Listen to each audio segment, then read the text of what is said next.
გამარჯობათ პატივცემულ მსმენელებო, მაყურებლებო. ჩვენ წინა გადაცემაში შევეხეთ ერთ თემას, რომელიც უკავშირდება ჩვენი პარლამენტის ბიბლიოთეკაში წიგნის პრეზენტაციას, რომელიც წიგნის შინაარსის მიხედვით საქართველოს ყოფილი თურმე ებრაელების ისტორიული სამშობლო, რომ აქ არის იერუსალიმი. ამ თემაზე ჩვენ აღარც ვაპირებდით გაგრძელებას საუბრის, რომ არა თავად ამ წიგნის ავტორის ფსევდონიმით ვინმე ენოქის შემოხმიანება კომენტარის სახით, რომ თურმე ჩვენ ვერ გავიგეთ სწორად და რომ წიგნში სხვა შინაარსია გატარებული. ახლა როგორც მოგეხსენებათ, ყველაფერს აქვს თავისი გარეთ სამზეულზე გამოტანილი შინაარსი, რომელიც პირდაპირ იკითხება, მაგრამ არის ნაწერი წიგნის შინაარსი, რომელსაც თავისი ქვეტექსტები და დაფარული შინაარსი ახლავს თან და არ ექნებოდა გასაკვირი, რომ ვინმეს მაგალითად ვერ გაეგო რა არის ამ ყველაფრის ნამდვილი დედააზრი, მკითხველმა რომ ვერ გაიგოს და ყველა ვერ ჩაწვდეს, ეს არ გაგვიკვირდებოდა, მაგრამ სიმართლე გითხრათ, პირველი შემთხვევა, რომელსაც მე გადავეყარე, რომ თვითონ ავტორი ვერ ხვდება რა დაწერა, რა არის ამ წიგნში ჩადებული, რა საფრთხეა, რა ნაღმია. თვითონ ავტორი ვერ გაერკვა, მაშინ ეს როგორ უნდა გავიგოთ, არ ვიცი. ეს პირველი შემთხვევა ნამდვილად, რომელსაც მე შევხვდი. მეორე თემა დრო და დრო ხდება ხოლმე თავდასხმები სიტყვის მიერ მოტანილ იმ თემებზე, როგორიც არის ნეიტრალიტეტი, როგორიც არის სისტემის შეცვლა ქვეყნის გადარჩენისთვის. კი ბატონო, ქვეყნის გადარჩენისთვის მოტანილი ეს ცნებები მე ასე ვიტყოდი. ეს არ ახალია, ჩვენ ეს არ გვაკვირვებს, მაგრამ აგრეთვე ვალდებულად ვთვლით თავს, რომ მოკლედ შევეხოთ ამ თემასაც. ჩვენ გვახსოვს ის შემთხვევები, როდესაც სპეციალურადაც კი იქნებოდა ორგანიზაციები, რომელსაც უნდა გადაეტაცებინა, ელექტორატი წაეყვანა თავისთან. ესეთი ორგანიზაციები მე ხელისუფლებამ თავის და სასარგებლოდ გამოიყენა, მათ თავისი ტელევიზიებიც კი ჰქონდა და საკმაოდ რეიტინგულიც კი იყო იმ დროისთვის. შემდეგ ხელისუფლებამ თავისი მიზნებისგან გამომდინარე გამოიყენა, ნაცების საწინააღმდეგო აქციებიც კი ატარეს და შემდეგ ჩარეცხა, როგორც ხდება ხოლმე. შემდეგ ასპარეზზე გამოიყვანეს უკვე სხვა დაჯგუფება, რომელიც ასევე გარკვეული პოპულარობით სარგებლობდა გარკვეული პერიოდის განმავლობაში. მოგეხსენებათ, ენას ძვალი არ აქვს და ნებისმიერი ამის თქმა და დალაპარაკება შეიძლება და ესეთი პოპულისტურ ლოზუნგებს, რაღაც პატრიოტულ თემებზე აგებულა იმ საუბრებს, რომ მიეყვანა მან იქამდე მხარდამჭერები, თავისი მხარდამჭერთა გარკვეული არმია შეექმნათ, არაფერი არ არის გასაკვირი. ეს ახალგაზრდებიც ხელისუფლების ინტერესების შესაბამისად იქნენ გამოყენებული, შეაქმნეს ეს ანტიმაიდანი, მაშინ როდესაც ხელისუფლებას ყველაზე მეტად უჭირდა და კრიტიკული დრო და წერტილი ედგა, როდესაც რეალურად იდგა გადატრიალების საფრთხე და საშიშროება და შემდეგ ესენიც თავისი წინამორბედების გზას გაუყენეს, ანუ ჩარეცხეს. დღესაც არის პიროვნებები, არის ტელევიზიები, რომელიც გარკვეული პოპულარობით სარგებლობს, იმიტომ რომ ისინი ნახევრად სიმართლეს ლაპარაკობენ, მონგებიანია დღეს მოგეხსენებათ შეეხო იმ თემებს და იმდაგვარად გააშუქო, რა მოთხოვნილებაც არის პოლიტიკური მარკეტინგის საკითხია, რაც სიამოვნებს ყურს, მსმენელს, პატრიოტულად განწყობილ საზოგადოებას, მაგრამ იქვე ჩართო ისეთი თემები და იმდაგვარად წაიყვანო აზროვნება და მსჯელობა, რომ უკვე გადაუხიო მართლაც იმ ჭეშმარიტი გზიდან და წაიყვანო არასწორი გზით. ამ ბოლო დროს მოხდა განაშქრება ნეიტრალიტეტის იდეაზე. ეს იდეა ჯერ კიდევ ერთხელ უნდა გავიმეოროთ, რომ ეს ჩვენგან არ მოდის. ეს დროის მოთხოვნა, ეს უფლის მოთხოვნა, ეს გადარჩენის ერთადერთი შანსია და კიდევ ერთხელ დამტკიცდა მისი უალტერნატივობა, როდესაც შეძლო ჩვენმა ხელისუფლებამ დაიკავა ნეიტრალური მდგომარეობა, არ დაუშვა, რომ ქვეყანა ჩათრეული ყოფილიყო რუსეთ-დასავლეთის ომში უკრაინის ტერიტორიაზე მიმდინარე აი ამ დაპირისპირებაში და დღემდე თუ ქვეყანა არსებობდა, ჩვენ ვარსებობთ როგორც ერთ და ქვეყანა, სწორედ აი ამ სწორად შერჩეული პოზიციის ნეიტრალიტეტის დამსახურება. ადამიანები, რომლებიც ილაშქრებენ ნეიტრალიტეტის წინააღმდეგ, აი მე მაინტერესებს რა არის მათი აზრი, რას ფიქრობენ, ანუ ჩვენ უნდა ჩავთვლიყავით ამ ომში, ან მომავალში უნდა ჩავერთოთ? თუ როგორ არის? აი მე ვიტყოდი ახლა დიასახლისზე, რასაც ვიტყვი, დიასახლისები უფრო ადვილად მიხვდებიან ამას. აი ესეთი ჯგუფების, გაერთიანებების, ტელევიზიების დანიშნულება არის შემდეგი. ყველა დიასახლისმა იცის, რომ ქვაბის სახურავზე დატანილია გარკვეული ხვრელი პატარა, რომელიც დანიშნულებაც არის, რომ ორთქლი გამოუშვოს, რათა ქვაბში დიდი წნევა არ დაგროვდეს, დიდი ტემპერატურა არ დაგროვდეს და ერთბაშად არ მოხდეს ამოფრქვევა. აი ეს პიროვნებები თუ ორგანიზაციები თუ ცალკეული ჯგუფები ასრულებენ სწორედ ამ მოვალეობას. ის რომ საზოგადოებაში არ შეიქმნას დიდი უკმაყოფილება, რომ არ დაგროვდეს დიდი ორთქლი და ერთდროულად არ მოხდეს ასე ვთქვათ ამოფრქვევა და აჯანყება, აი ყველაფრის მიმართ რაც ჩვენ ქვეყნის ირგვლივ ჩვენი ერის ირგვლივ ხდება, ამიტომ დრო და დრო ნაწილობრივი სიმართლით ხდება ამ ორთქლის გამოშვება, რათა მოხდეს სიტუაციის კონტროლიდან არ გამოვიდეს და კონტროლირება მოხდეს სიტუაციის და ჩაწყნარება მოხდეს დრო და დრო. აი ეს პიროვნებები სწორედ ამ როლს ასრულებენ.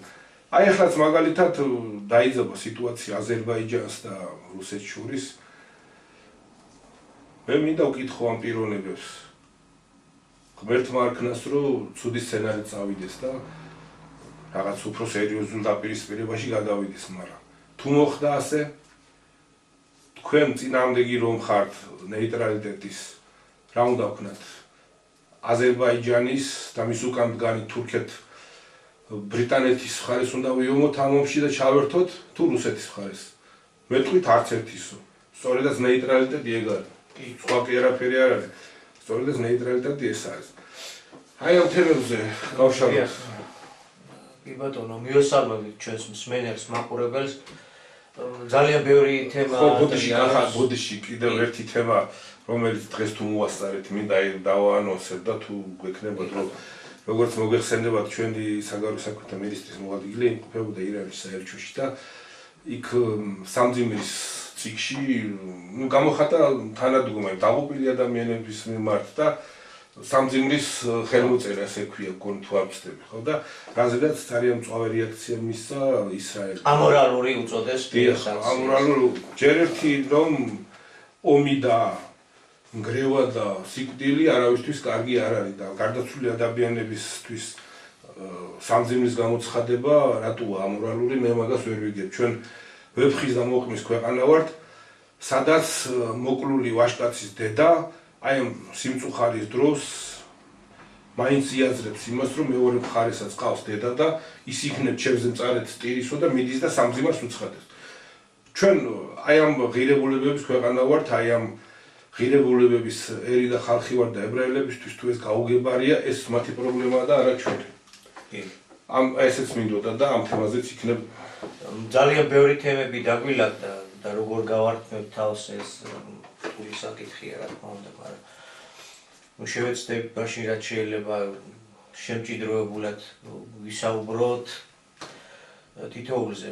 მოდი ნეიტრალიტეტით დავიწყებ და როდესაც მიდის ტიტანების დიდი მხეცების ბრძოლა და ჭიდილი, პატარა ქვეყანამ რამენაირად უნდა შეინარჩუნოს ნეიტრალიტეტი, თუ კი ამისი შანსი არსებობს.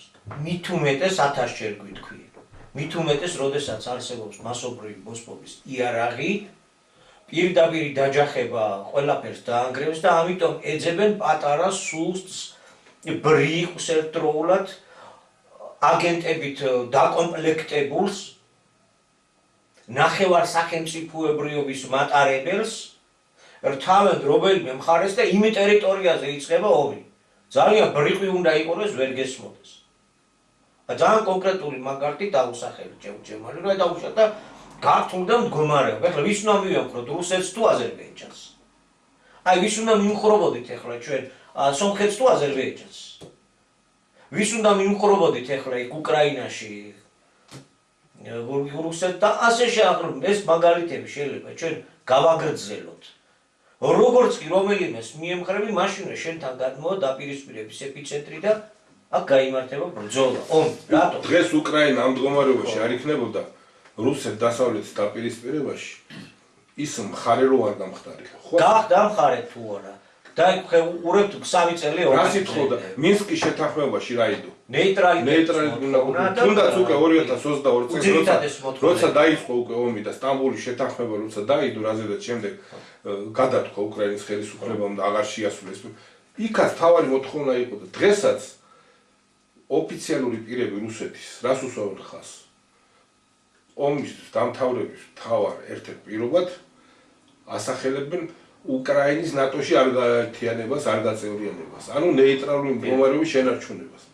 რომ არც ერთი დასავლური ჯერ ატომური ქვეყანა არ უნდა ბაზირებდეს უკრაინის ტერიტორიაზე, ანუ უკრაინის ტერიტორიით არ უნდა უახლოვდებოდეს და ასე მთელი რაღაც საკითხები არის.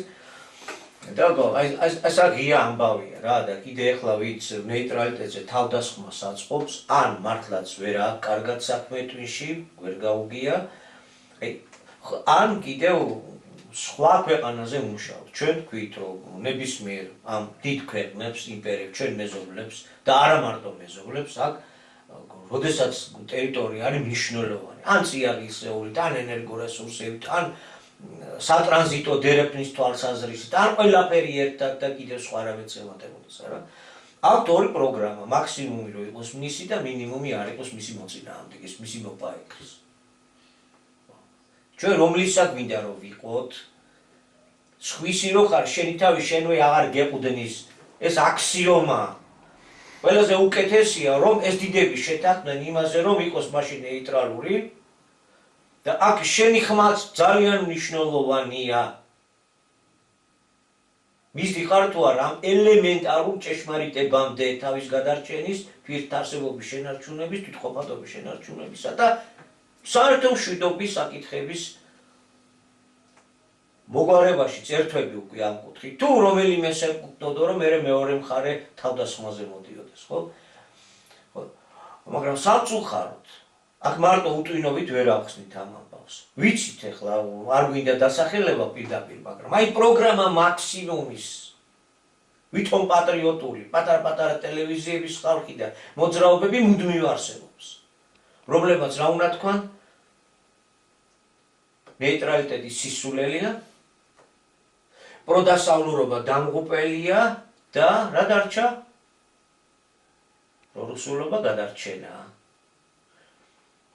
და პირიქით. პროდასავლურობა გადარჩენა, პრორუსულობა დამღუპელია, ნეიტრალიტეტი რბილად რო ვთქვათ სისულელია. ანუ ერთი ნაწილი ამ საკითხში ერთნაირია. ამ საკითხში ერთნაირია. ანუ ერთი ნაწილი წარმომადგენელია იმ მხარის, რომელიც მაქსიმუმზე მუშაობს, რომ მიერთოს ქვეყანა, თავის ნაწილად აქციოს, თავის სახმარია რაღაც აქციოს, იმიტომ რომ ომი აქვს და ეხლა იმას სახმარია რაღაც ჭირდები, ტერიტორია უნდა საომრად. თავის ტერიტორია არ არის ეხლა. ესე არა კაცო. პოლიგონი. პოლიგონი თან საზღვართან უნდა იყოს, თან მნიშვნელოვანი და აღარ ვიცი. ამას გასაგებია ეს ყველაფერი. ესე იგი და მთელი უბედურობა ის არის რომ ესე იგი ეს წარმომადგენლები არიან თავიანთ ტელევიზიები, თავიანთი პარტიები, თავიანთი დაფინანსებები და ნუ ეხლა რა ხდება ურთიერთობა რო გინდა აგო დაუშვათ თან ჩრდილოეთთან მოგვარების თვალსაზრისით ეს კიდე დიდი საკითხებია. ნუ დასავლეთზე რომ აღარ ვილაპარაკოთ, ხო? ეხლა იქიდანაც რას აკეთებენ? ფსევდოპატრიოტული თავიანთი იმებით, რასაც წარმოადგენენ, ამ ხალხს სვავენ თავიანთ ტელეეთერებშიც. ესე იგი თითქოს ამ ადამიანებით გვიკავშირდებიან, ამ ადამიანებს უკავშირდებენ, ამ ადამიანებს აძლევენ თავიანთ ტრიბუნას, ამ ადამიანებით ქმნიან ავტორიტეტებს, რომლებიც მუშაობენ მაქსიმუმზე. უნდა იყო, მაშინ პრორუსული, რუსული სამხედრო პოლიტიკური ორბიტის წარმომადგენელი ის კი არა და ერთ-ერთ გადაცემაში ჩვენ ცხონდა ვეხმარებოდეთ ფრონტის ხაზზე და DSP დაფები გაუგზავნეთ, რომ სანგრებზე თავზე დაეხურებინათ რუს ჯარისკაცებს, ქვესაქველმოქმედო ღონისძიება ჩავატარეთო, შევიძინათ ეს ფახის ფანერები და გაუგზავნეთ იქ. რომელიც რუსეთიდან მოდის აქეთ? ხო, ესე იგი რაღაცა გვაქვს დაცულებული აქ, აშკარა და ესა ხო. მოკლედ რომ ვთქვათ, ჩვენ ბრძოლას უცხადებთ ფაქტიურად ქვეყნის თვითყოფადობას, ბრძოლას უცხადებთ იმ პრინციპს, რითაც შესაძლებელია რომ ქვეყანა გადარჩეს. გადარჩენის გზას დაადგეს. ნეიტრალიტეტი განსაკუთრებული სტატუსით და ზოგადად ნეიტრალიტეტის მიღწევა თავის ფორმაციის შეცვლით. იმიტომ რომ ბევრჯერ გვიტყვია რომ თუ ფორმაციას არ შევცვლით და ეს მასონურ კოსმოპოლიტური დარჩება ქვეყანა მაინც გაკიდულია. ეხლა რაც შეეხება ამ ჯეილის ჰორიზონტზე გამოჩენას, რომელიც ვიღაცა ენუქის სახელით გამოდის და არა სანამ მას შევცვლით ეხლა ამაზე ისევ ნეიტრალიტეტის საკითხზე ორ სიტყვას დავამატებ ეხლა ზოგადად რადგანაც ამა თუ იმ პიროვნებას ადამიანს აქ ტელევიზია მიცემული დასუნული არის და ყოველდღიურად და მრავალჯერადად კი არა ერთჯერ რომ მოხვდე ტელევიზიების ეთერში და შენი სათქმელი გათქმევი რომ აბა მიდის ცადეთ და მიხვდები თუ ეს არ ხდება მიუღწევადი ეს და როდესაც ადამიანი ყოველდღიურად ზის და რაღაცას ლაპარაკობს და ყოველდღიურად თავს ახობს საზოგადოებას რაღაც აზრებს ეს უკვე გასაგებია რომ ის ვიღაცის ინტერესში ზის სხვაგვარად ის იქ ვერ მოხდებოდა ყოველდღიურად იქ ვერ დაჯდება ხა ის სხვა საკითხია რომ ეს პიროვნება ეწინააღმდეგება დროის მოთხოვნას მიდის ამის წინააღმდეგ ეწინააღმდეგება უფლის მოთხოვნას ეწინააღმდეგება 2 მილიონამდე ხელმომწერის მოთხოვნას და ბოლოს და ბოლოს აგერ ჩვენი ერის მამები გვეუბნებოდნენ არტერძა დაგვიტოვეს რომ საქართველოს მომავალი ექნება მხოლოდ და მხოლოდ ნეიტრალიტეტის პირობებში. ასე ესახებოდა დიდეს ადამიანს. დიახ და ახლა ჩვენ ყურად არ ვიღოთ ეს ყველაფერი და უყურებთ და უსმინოთ და მის ჭკვაზე გავიაროთ. ერთ პიროვნება რომელიც რა ვიცი ზის იმ ეთერში და ვისაც გიყურია და ქონიათ ჭყალებში ბედნიერება ბინძური სიტყვები ლანძღვა გინება რაღაც არაკომპეტენტური საუბრები, რა ვიცი, მე მეტი არაფერი არ მომისმენია, რამდენჯერაც ვცადე რომ მომესმინა რაზე ლაპარაკობენ იქ და რა აწუხებთ და რა მიმართულება აქვს და ჩვენ ანუ არ უნდა უსმინოთ არც უფალს, არც ერის უმრავლესობას, არ უნდა უსმინოთ არც იმ ჩვენ სახელოვან წინაპრებს, დიდ წინაპრებს, შემოთქმულებს ერის მამებს და თურმე უნდა უსმინოთ აი ესეთ პიროვნებებს. დღე-დაღამე რომ ილანძღებიან და ბოდიში და ბილს იტყობენ, სპეციალურად მოყავთ ისეთ პიროვნებები, რომელიც წინასწარ იციან, რომ იქიდან მერე დედის გინეზებაზე და რავის გინებაზე აღარ გადადიან. და აი თურმე ეს ყოფილა სახე რა. ჭუბისა და შფოთის თავი. ასე ვქო. იქით მეორე მხარეს ეს ლიბერალური ტელევიზია, რომელიც კიდე უკვე ცალკე თემაა კიდე და გამოირჩევა კიდე თავისი რიტორიკით და აქ მეორე მხარეს ესენი არის წარმოუდგენელი, რომელიც რუსეთის სიოს უბერავენ საქართველოს. აი განსაკუთრებული დრო არის, სულ ამაზე გვიწევს საუბარი, იმიტომ და თუ აკვირდებით, მესამე მსოფლიო მიმდინარეობს ოღონდ ჰიბრიდული ფორმით და თუ აკვირდებით, ომის გრძელებურად ომის გამოცხადებები არ ხდება. იმაზე უარეს უპირებენ ან უკეთებენ, მაგრამ ომს არ უცხადებენ. რატო არის? ეს არის გამორჩეული მდგომარეობა. რატო არის რომ ომს არ უცხადებენ? იმიტომ რომ ომის გამოცხადების შემთხვევაში თავისი კანონები ამოქმედება და ძალიან სწრაფად გადაიზრდება უკვე ცხელ მსოფლიო ომში. ამიტომ კი მიდის მსოფლიო გადანაწილება, კი არის ეს ჯახი ატეხილი, მაგრამ ომის გამოცხადებასაც კი ამაზეც კი თავს იკავებენ, რომ ომის რეჟიმზე არ გადაიყვანონ, იმიტომ რომ მას თავისი შესაბამისი კანონები და მოყვება და ესე იგი ესეც არის გარკვეულწილად უნიკალური მდგომარეობა და სინამდვილეში ახლა როგორ გამოყავთ რა კი ბატონო ეს არის ხდება სოფლიო გადანაწილება მიდის და ბოლოს წავიდა საერთაშორისო სამართალი აღარ არის და ახლა ძლიერი ბიჭების დრო მოვიდა რა და ახლა ვისთანაც იქნები გადარჩები რომელი ნეიტრალიტეტის ვულგარული საუბარით აი ეს არის რაღაცა ფანტაზიორების რაღაც ტკბილის ზღაპრების რო ჭერა და მაგარი ბიჭიო, მაგარი კუნთებია, დიდი რაკეტებია, იმას უნდა მიუდგეთ და ასე შემდეგ. ეს არის ძალიან როგორ ვთქვი, ბიჭ-ბუჭური დონის გარჩევა საკითხების სინამდვილე ცოტა სხვანაირია. კი, ვართ გზაჯვარედინზე, სრული კატასტროფის ზღვარზე უწევს და სამართლების გალესილ პირზე გადის მთელი კაცობრიობა, ყოფნა არ ყოფნა საკითხები წდება, მაგრამ ამ პროცესის არსი ის არის, რომ ან ახალი მსოფლიო წესრიგი ნამდვილად სხვანაირი განსხვავებული, ზნეობრივად მაღალ საფეხურზე ამაღლებული, უნდა წარმოიქმნას ამ დაპირისპირებაში, ან ყველაფერი დაიკარგება. ეხლა თუ ესენი დაეჯახებიან ჩრდილოეთი და აღმოსავლეთი და დასავლეთი და ეს ღია მსოფლიო ომში გადაიზრდება, მაშინ არაფერი აღარ გიშველის, ყველაფერი დამთავრდება, მაგრამ თუ არ გადაიზრდება ამ კატასტროფულ დაჯახებაში, მაშინ უნდა წარმოიქმნას სწორედ მრავალპოლუსიანზე რო ალაპარაკი. ესე იგი, რეალური სუვერენიტეტის, რეალური თვითყოფადობის შენარჩუნებისათვის საჭირო პრინციპებზე აგებული ცხოვრების წესის დრო მოდის სინამდვილეში. მთელი მსოფლიო საზოგადოებრივება მომწიფდა გაცილებით დიდი განმათავისუფლებელი სიოს მისაღებად. რა იგულისხმება ამაში? ჩვენ ვართ პოსტკოლონიური რეჟიმის სისტემაში აღმოჩენილი, სადაც ხარ ფორმალურად თავისუფალი, მაგრამ თუ კი რაიმე ძვირფასი რესურსი გაგაჩნია, ტრანსნაციონალური კორპორაციების საკვებია ეს. ვამდიდრებთ ხვევს, დიდრდება მსოფლიოს 1% და შენ რო შენი ვერ მოითხოვ, შენ რო შენი ეროვნული დოვლადი, შენ ხალხში არ დაატრიალო და იყოს კაპიტალიზმი და ფულის პრიმატი, კეთდება ყველაფერი საამისოდ. მაგრამ გამოღვიძებაც იწყება მსოფლიოში. აი ამ ზღვარს უახლოვდები და თუ კი ამ ზღვარს გადავლახავთ და მით უმეტეს იმ მოწინავის როლს შევასრულებთ, რაც ღვთისგან ვართ დაკისრებული, მაშინ პირიქით სრულიად განსხვავებული ხასიათის სამომავლო მსოფლიო ერთგვარი წესრიგი დამყარდება, არა მასონურ პრინციპებზე აგებული, არამედ სხვა ღვთაებრივ პრინციპებზე აგებული, რომელიც ღვთაებრივი პრინციპების გარკვეული მონახაზებიც საქართველოსთან არინაუწყები და შემდგომში მსგავა მიეწოდებათ უსასყიდლოდ, ასე ვთქვათ, ოღონდ თავარი ეს ჩვენ გადავწყვიტოთ ის, რაზეც გვაქვს საუბარი. ესე იგი, ან ახალი გაცილებით უკეთესი პროგრესი ამას ნიშნავს, ან ახალი გაცილებით მაღალ საფეხურზე, მაღალ ზნეობრივ საფეხურზე ამამაღლებელი მიმართულებით წავა, მსოფლიო საზოგადოებრივობაც და ამას უდევთ საფუძვლად, ამას უყრით ჩვენ, ამ საძირკველს ვყრით მთელი მსოფლიოსთვის, ნუ ან არა და თუ აირევა და დიდი დაჯახება წავა, მაშინ არაფერს აღარ ექნება ასე.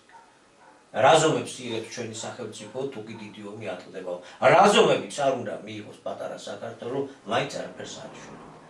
ასე რომ ნიჰილისტური დამოკიდებულება, რადგან დიდი ბიჭები, დიდი ქვეყნები ჩხუბობენ, ჩვენ ახლა ძლიერის მხარეზე უნდა დავდგეთ, რომ ნეიტრალიტეტი და ესე აბსოლუტურად მიუღებელია, სინამდვილეს რა თქმა უნდა არ შეესაბამება და პირიქით, რაც უფრო მეტად შევინარჩუნებთ ნეიტრალურ მდგომარეობას, რაც უფრო მეტად დავდგებით უფრო სამართლიანად რო ვთქვათ, დროის შესაბამის მოწოდების სიმაღლეზე, აღმოვაჩენთ, რომ ვერ დაგვარღვევენ გარედან და რაღაცეები ჩვენს ირგვლივად შეიცვლება, მთელი ქვეყნის ირგვლივ. ახლა რაც შეეხება ენუქის ამბებს, იქ შემოგვედავდნენ, რომ ჩვენ ადრევე უპირისპირდებოდითო და თქვენ სად იყავით და სად ახართო. ჯერ ერთი გვაქვს აქ ძალიან დიდ რამეზე ლაპარაკი და ამ დიდ ყველაზე მნიშვნელოვანზე რატომღაც კომენტარი არავის არ აქვს. ჩვენი დედამიწის ყოფნა არ ყოფნის საკითხი ხდება და ესაა შენი მეორედ მოსვლა, რასაც გულის ფანცკალი თელოდა მთელი კაცობრიობა. ხო, წინასწარ არავინ არ იცოდა, მაგრამ როდესაც დაიწყებოდა პროცესი, არც მაშინ არ ეცოდინებოდა არავის. აი ეს კითხვაა უბრალოდ. არავინ ხო წინასწარ არავინ არ მიმდინარეობის პროცესშიც არავის არ ეცოდინებოდა. აი ქართულ ენაზე გაცხადა, რომ ეს პროცესი მიმდინარეობს ყოველგვარი ფიზიკური სასწაულების გარეშე და რა არის გამოსავალი. ამას გველაპარაკებოდა მთელი 28 წელი. ამ უზარმაზარ საკითხზე მიდიოდა მშენობა და ამაზე კომენტარი არავის არ აქვს. რატომღაც? და მაინც შედარებით გაცილებით წვრილმაზე უკვე მთელი ომი გაკატეხილი, რომ თურმე ენუქის ხილება ადრევე დაუწყიათ და ჩვენ სად ვიყავით. ეხლა რაც შეეხება ამ ენუქის ხილებას. ჯერ კიდევ როდის თქვა ბატონმა აკაკიმ, რომ საქართველოს ფასიან ქაღალდებად დიდი ხანია გაყიდულიაო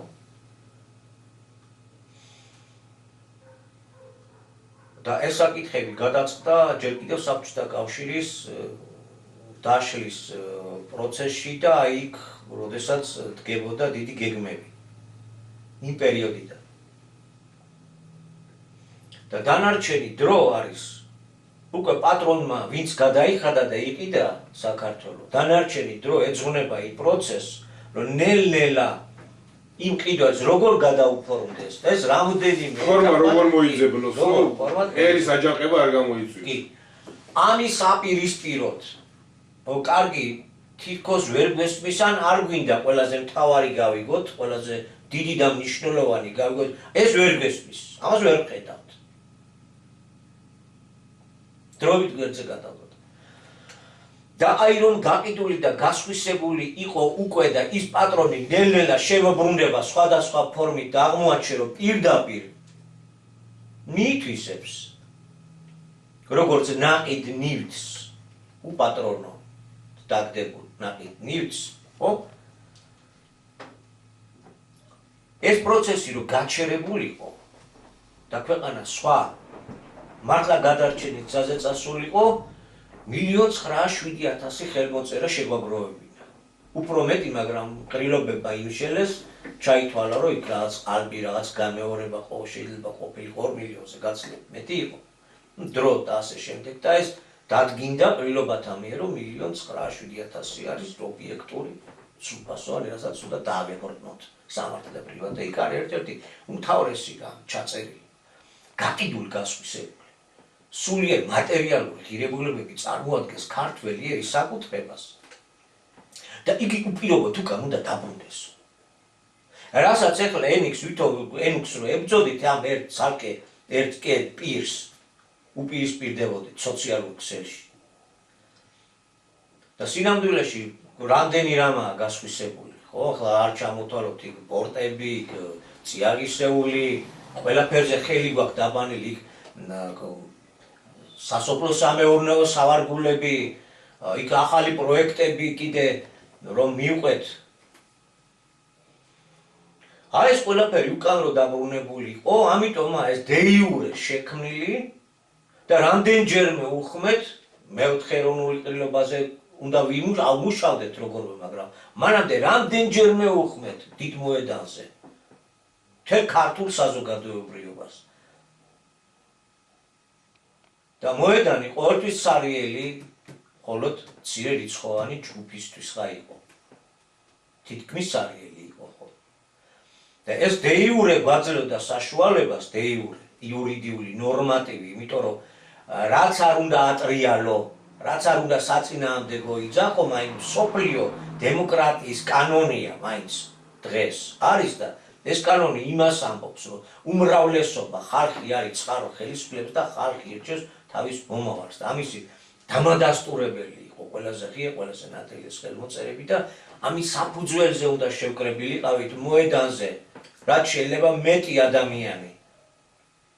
რომ ეს საკითხები პოლიტიკურად გადაგვეწყვიტა, რასაც თავისთავად ხელისუფლების გარკვეული ფორმით შეცვლაც მოყვებოდა და მთელი ამბები იქნებოდა, მაგრამ ყველა საინფორმაციო წყაროს, ყველა მწიგნობრული ცენტრის მრავალი მწიგნობართა ცენტრიც არის.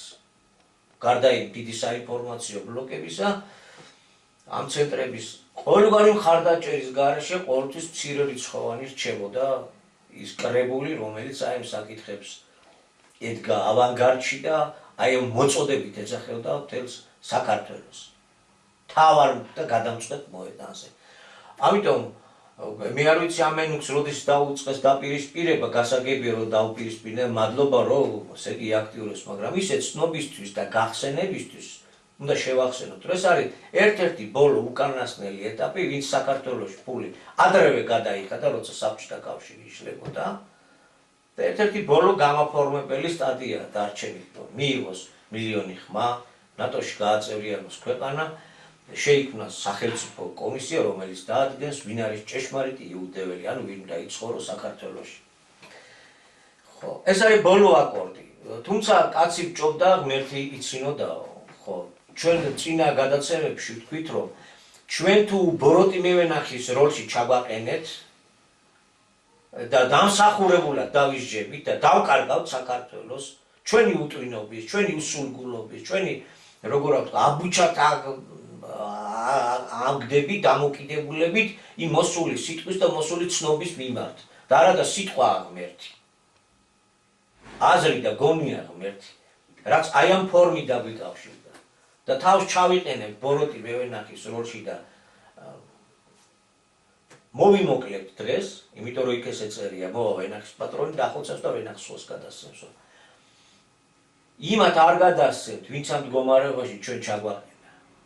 და ტყუილი ამბავია, საქართველოს ტყუილად ეპოტინები. იმ ბოროტ მევენახეებზე კიდევ უფრო ბოროტებს არ გადასცემთ. კიდევ უფრო ბოროტის საქმის მკეთებლებს არ გადაეცემოთ. ამაშია საქმე.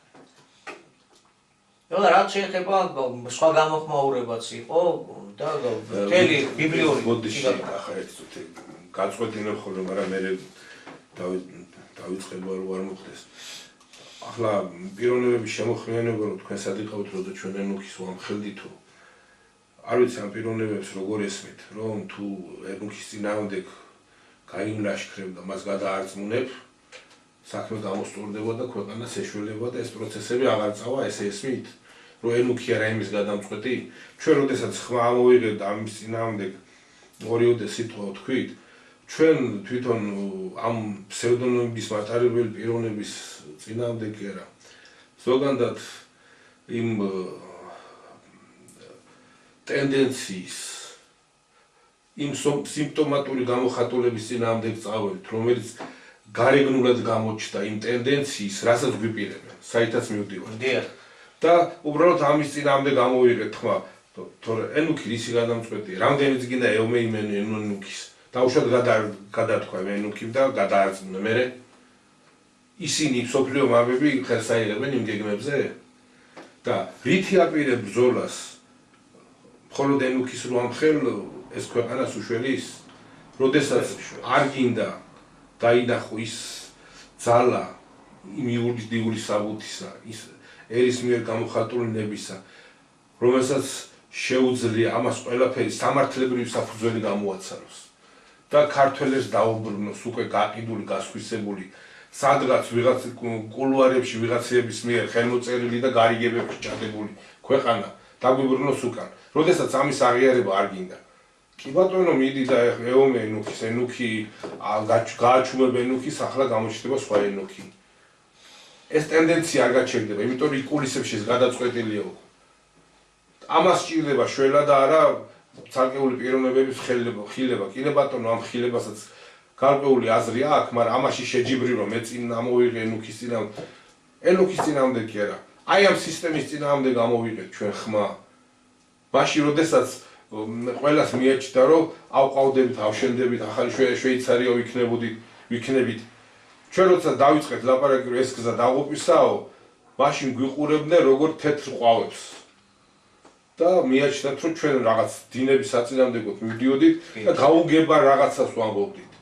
როდესაც ქვეყანაში არსებობდა მოლოდინი რომ აი ხა ჩვენ ევროკავშირში შევალთ, ნატოში შევალთ, აი ამ დინებას მოვერგებით, მოვაჯდებით და ავშენდებით და ვიქნებით აყვავებული ქვეყანა. აი მაშინ გამოვიდით ჩვენ ეს 90-იან წლებზე ელა 94-95 წლიდან, როდესაც გაცხადდა სიტყვა ბატონი აკაკის მიერ და შემდეგ მის ირგვლივ შეიქმნა ეს ჯგუფი, ბირთვი, რომელიც ხარში დაუდგა ბატონ აკაკის და რომელმაც დაიწყო ბრძოლა იმ იდეების მოსული სიტყვის ცხოვრებაში ჯერ გახმოვანებისთვის და შემდეგ დანერგისთვის, აი იქიდან იწყება ეს ბრძოლა. და ამაში შეჯიბრი რომ თუნე ვინმე ენუქის წინააღმდეგ მე წინ ვთქვი და რაღაცა ну რა ვიცი ვირად რო თქვა არასერიოზულია რა თქმა უნდა და ახლა მივყვეთ თანმიმდევრულად მეტნაკლებად რამდენადაც მოვახერხებ იმ საკითხს რომ ასე აცხადებს ეს პიროვნება სარგებლობს გარკვეული რელიგიური გრძნობებით ჩვენ საზოგადოებაში თქმა უნდა არსებობს რომ ბიბლიური ისტორია ეს არის მთელი საქართველოს ისტორია. გასაგები ახლა მორწმუნე ადამიანისთვის ეს სასიხარულოა თუ კი ესეთი აღმოჩენა, ანუ ასეთი მიმართება თუ იქნება, რომ მთელი ბიბლიური ისტორია საქართველოს ისტორია ერთდროულად. ხო, ну ეს არის რა თქმა უნდა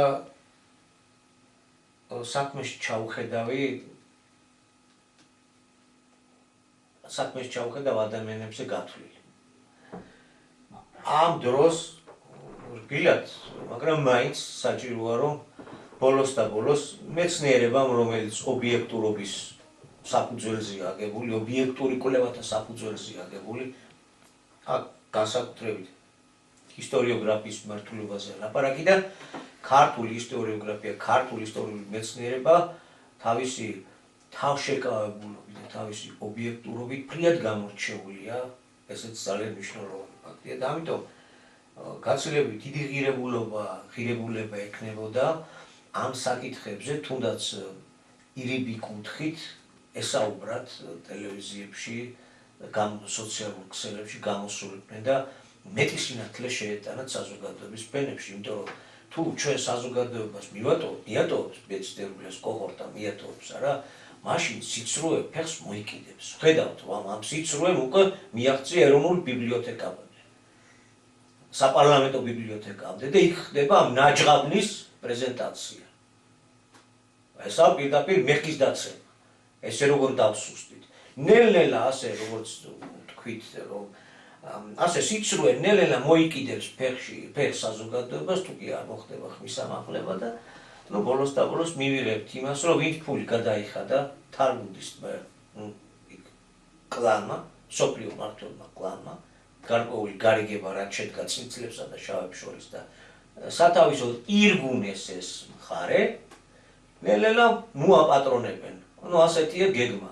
ну იქ უკრაინაში ქონდა თავიანთი დიდი გეგმა ზეციური იერუსალიმზე და იქ არის ძირითადი ჯახი ახლა. იქ აუარესებენ თავიანთ მართლაც ისტორიულ სამშობლოში აუარესებენ მდგომარეობას და საქართველოს ტერიტორია უკვე თვლიან რომ ეს დაბევებულია, ამაში პულის გადახდილია და ეს არის გადაწყვეტილი საკითხი. იქ ძირითადია ომი მაინც გადატანილი. და ეს გამჟღავდა სწორედ ამ ყველაზე დიდი კრიზისის დროს. აჩქარდნენ ესეთია ნათქვამი. შეიცვლება რაღაც, აჩქარდებიან, შეცდომას დაუშვებენ და ის გააჩენს ახალის დამკვიდრების, ანუ გადარჩენის გარკვეულ ფანჯარას. ოღონდ გამოვიყენებთ თუ არა მეორე საკითხია. აი რამდენად ეხება ახლა ჩვენი საუბარი აჩქარებას და რაღაცას. ახლა დედამიწა ყველაზე მეტად ჩქარდება ამ რამოდენიმე დღეში აქვეყნებენ მაგ ცნობებს და ის რომ ჩვენ რო გვეგონა რომ ყველაფერი ვიცით და ასე შემდეგ დღეღამური ამბრუნიც კი რაღაც ჩვენთვის უცნობი მიზეზების გამო ჩქარდება. ну მილიწამებზეა ლაპარაკი, მაგრამ თუ გავითვალისწინებთ რამხელა კოლოსალურ მასაზეა საუბარი ბრუნის აჩქარება ნიშნავს დროის აჩქარებასაც. იქ სადღაც წერები, მინდა გავახსენო საზოგადოებას, რომ დრო რომ არ შემემუქლებინა არ ამჩქარებინეთ, შეულებიც ვერ გაუწლებია. აჩქარება ენერგიის გარეშე არ არსებობს.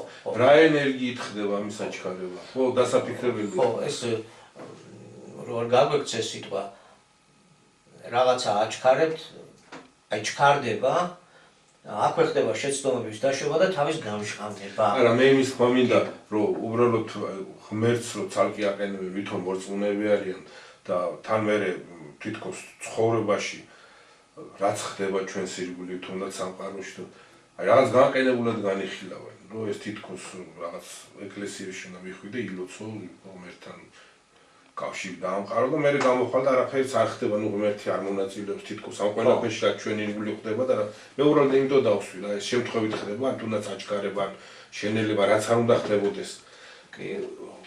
იმ გარკვეული ენერგიის გარეშე ხდება, რაღაც ზეგონის გარეშე ხდება, მე მქონდა ხედული. და ეს ვლინდება და გამოვლინდა კიდევაც. ეხლა რა არის?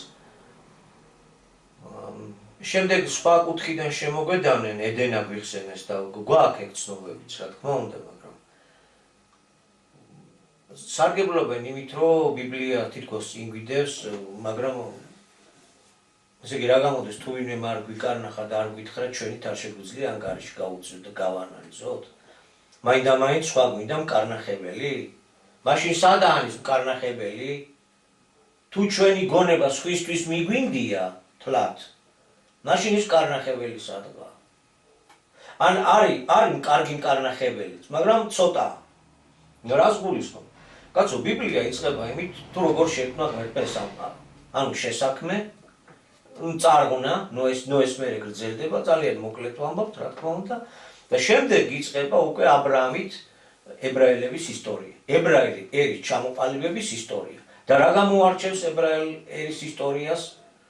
გამოარჩევს მხოლოდ ის, რომ ახლა ყველა ერს თავისი უნიკალური ისტორია გააჩნია, ერთ-ერთი უძველესი ერია, თუმცა არ თუ ისე ძალიან ძველი, იმიტომ რომ აბრაამი დაახლოებით ჩვენს დაგრიცხვამდე 1800 წელი და 1800 წელი ჩვენს დაგრიცხვამდე გამოდის ქალაქი გურიდან, პატარა მომთაბარე, ასე ვთქვათ, ტომია, ტომის ბელადი, ასეთ ტერმინით შეიძლება მოიხსენიოთ და აქედან იწყებს ებრაული მითოსი სათავეს. დანარჩენი შესაქმე და სამყაროში და რა გამოარჩევს ებრაელები, მიდის იქამდე, რომ ჭეშმარიტება ერთია. მრავალღმერთიანობა კი არა და ესე გაფანტული კი არა. ერთია. ეს მარტას გამოარჩევს, მარტას უნიკალური მიგნება და მიახლოება იყო ჭეშმარიტებასთან და დანარჩენი მოყოლებული არის ებრაელი ერის ისტორია. ჩვენს დაგრიცხვამდე დაახლოებით 1800 წლიდან მოყოლებული ჩამოყალიბებული რა იყო, როგორ იყო, როდის შექმნეს სამეფო, ვინ იყვნენ დამფუძნებლები და ნუ ასე მოდის, ეს არის ებრაელი ერის ისტორია. ეს არის მთელი რიგი კვლევები არსებობს. ახლა ამათ გონიათ, რომ ისტორია შეიძლება უცებ მე ქაღალდზე დავწერო და ესაო გავასახო. აუარებელი წყაროებია, აუარებელი მასალებია, შეჯერებულია. დაწყებული ლურსმული ტექსტებიდან, დაწყებული იეროგლიფური ტექსტებიდან, არის არქეოლოგია, ეთნოგრაფია, ახლა ბევრი არ მოვაყოლო. ეს დიდი მეცნიერებაა ისტორიოგრაფია და ასე გადაწერა, გადმოწერა და ესეთი რევოლუციური სასწაულები ვერ მოხდება. ამ ხალხს აქვს თავისი ისტორია და ბიბლიაშია ჩაწერილი კაცო. ის არის ებრაელი ერის ისტორია, რომელიც ქალაქი გურიდან გამოვიდა და ჩვენ ურიებს იმიტომ ვეძახით ქართველები, ძველი ცნობები გვაქვს შემორჩენილი, ჩვენ გვაქვს ქართული. ზოგ შეიძლება საწყენად გონია, მაგრამ არ არის საწყენად. ქართული მეხსიერებაში შემორჩენილია ის მაგათი პირველი საფუძველი, საიდან დაიწყო და ხური და ურიებს იმიტომ ვეძახით, იქიდან გამოსული ხალხი იყო. ეს იმას ნიშნავს, რომ ქართველი ერი ძალიან ძველიდან მოდის და უძველესი ცნობები ჩვენ ენაში, ჩვენ ცნობიერებაში არის გამოლექილი. ეგ არის მაგათ დანაი ბიბლიაში მოყოლებულია მაგათი ებრაელი ერის ისტორია. მაგრამ სახარებაში მითითებულია ევანე ზოსიმეს გადმოცემით ვიცით, რომ ლაზარე, ანუ ქართველი ერი, ქართული ენა, ქართული ეთნოსის ცნობიერება 4 დღის მკვდარი რო არის, ამ 4 დღეში დღე ერთი ვითარცა წელი 1000-იო, იცია, ზეპირად იცია რა ლაპარაკი. ესე იგი, რაც 4000 წლის მიძინებაზე საუბრობს. და თუ ავთვლით ეხლა ამას არ გავყვები, ესე იგი, ქრისტე როდესაც მოვიდა, ქრისტემდე 2000 წლით, ანუ 2 დღით ადრე, აგებინებენ რომ 2 დღით ადრე გარდაცვლილია მისი მეგობარი ლაზარე, იგი იცდის 2 დღეს და მიდის და აცოცხლებს. ანუ 4000 წელი უნდა გასულიყო, რომ ქართულ ენაში ჩადებული საიდუმლოებები უფლის წყალობით და მოსული სიტყვის მეუხებით აღმდგარიყო და გამომზეურებულიყო რა პროცესად საფუძველი ჩაეყარა ბატონი აკაკის აი განსაკუთრებული ტიპის მოღვაწეობით, რაც მან დაიწყო 4000 წელი უნდა გასულიყო. ესე იგი, ქართველი ერი დასაბამისეულია მიღებული სულიერი ცნობით. ადამიანის ცივილიზაცია აქ აიდგა ფეხი. ჩვენ ლაპარაკი გვაქვს ის, რაც ბატონ აკაკი მიიღო, იგი ამბობდა, მე რაც მივიღე, იმას გადმოგცემთ, მამისგან რაც მივიღე, იმას გადმოგცემთ. ამ ცნობის თანახმად დასაბამი ეგრეთ წოდებული ედენა, ანუ ედემი და ასე შემდეგ, იციან რაზეცაა ლაპარაკი. ხო, აქ იყო კი. ფეხი აქ აიდგა ადამიანის ცივილიზაცია. და აქედან იწყება მერე გასვლა, ცივილიზაციური იმპულსების გასვლა. ეს არის ადგილი, ბატონ აკაკი ადრიდა საათის ცენტრი არის საქართველო, ცენტრი ნულოვანი წერტილია, რომელიც არ ჩანს, როგორც ნული არ ჩანს, ნულოვანი მდგომარეობა არის. მაგრამ ათვლის წერტილია სულიერი თვალსაზრისით. აქედან ხდება ისრების ამოძრავება და მთავარი დიდი უშველებელი დედამიწისეული ფიზიკური ცენტრები გამფენილია ჩრდილოეთით რუსეთის, სამხრეთით მისი საპირწონე, საპირისპირო ურია, ქვედა მხარე, ისლამური სამყარო, იქით ამერიკა ცხრიანი, აქეთ სამიანი ჩინეთი, გვისაბუთებდა და ასეთი რაღაც სქემა დაგვიდოდა. ესე იგი, მოსული სიტყვა ადასტურებს, რომ გვიცხადებს, რომ ცივილიზაციის სულიერი ჩასახვის ადგილია აქ საქართველოში. ქართული ენა არის ის დასაბამისეული, როდესაც ერთ ენაზე ლაპარაკობდა კაცობრიობა. დანარჩენი უკვე არსებობს მეცნიერული კვლევები, არსებობს გარკვეული არქეოლოგიური მიგნებები, გენეტიკის და ასე შემდეგ. ნელ-ნელა სხვადასხვა ცენტრებში ამ აზრამდე მიდიან. ჩვენ იმ სულიერ გადმოცემებზე არაფერს ვამობთ, რაც დახურულ ორდენებში ეს იყო შენახული ამის ცოდნა. მაგალითად, ტამპლიერები პირდაპირ ამბობდნენ, რომ ღვთაებრივი ამბანი მთელ დედამიწაზე შემორჩენილია მხოლოდ და მხოლოდ კავკასიაში, მესხეთის სამეფოშია. ეს ადრინდელი ცნობა, ევროპაში აქედან გატანილი ცნობა, იქ იცოდნენ და იმ დახურულ რაღაცებს არ შევეხებით. მარკ ეგელმანს გამოთქვა აზრი, რომ თუნდაც შესაძლებელია გამყინვარებამდე პერიოდის ენის აღდგენა და ეს ენა, რაც საერთო იყო, რაზეც ყველა ხალხი ლაპარაკობდა, აი დღევანდელი ქართულია მისი ფუძე, ანუ ქართულია მისი ასე ვთქვათ, ძირეული შტო. სამწუხაროდ სწორედ ქართველი ენათ მეცნიერები შეაპირისპირეს ისეთი გადაცემა მოვაწყეთ. უარსაყოფი ისევ ქართველ სათქმეინეს არის, მაგრამ მიდიან ამ დასკვნებამდე და ჩვენი მეცნიერული კვლევრებით საკმაოდ ღრმად არიან იქ ედენას საკითხი აქვს გარჩეული, მიქაძე დაგვისახელეს და სხვადასხვა ავტორები. ბევრია ამგვარი მაძიებელი, რაღაცების მიმგნები, რომ ესე იგი პროტოქართული რას არსებობდა და არ გავაგრძელებ ამ ხრივ და მოსული სიტყვა ადასტურებს კი ბატონო. ახლა ეს ჩვენი მიგნებები თავისთავად გარკვეულ სიმცდარეს, გარკვეულ ცდომილებას ბუნებრივია შეიცავს და დროთა განმავლობაში უფრო და უფრო მიუახლოვდება ჭეშმარიტებას, როგორც ყოველთვის ხდება ხოლმე. ახლომია, მაგრამ ის რომ საკმაოდ ბევრი მასალა ამოვიდა, თუნდაც ავიღოთ გრაკლიანის წარწერა რა. მანამდე განიხილებოდა, რომ აღმოსავლეთ საქართველო ეს უფრო გაცილებით გვიანი პერიოდისაა და მაგ პერიოდის კი არა, უფრო მოგვიანო პერიოდის ეპოქაშიც კი არ უნდა ყოფილიყო სერიოზულად დასახლებული და მით უმეტეს რაღაც სერიოზული კულტურული ცენტრები არ უნდა ყოფილიყო, კერძოდ ქართლის ტერიტორიაზე, მაგრამ სრულიად საპირისპიროს კი ამტკიცებს ეს უწყინარი პატარა აღმოჩენა. თავის ძალიან დიდი შორსმილობა შედეგებს. რისი თქმა მინდა. მოსული სიტყვა ადასტურებს, რომ ეს არის ადამიანური ცივილიზაციის საწყისები.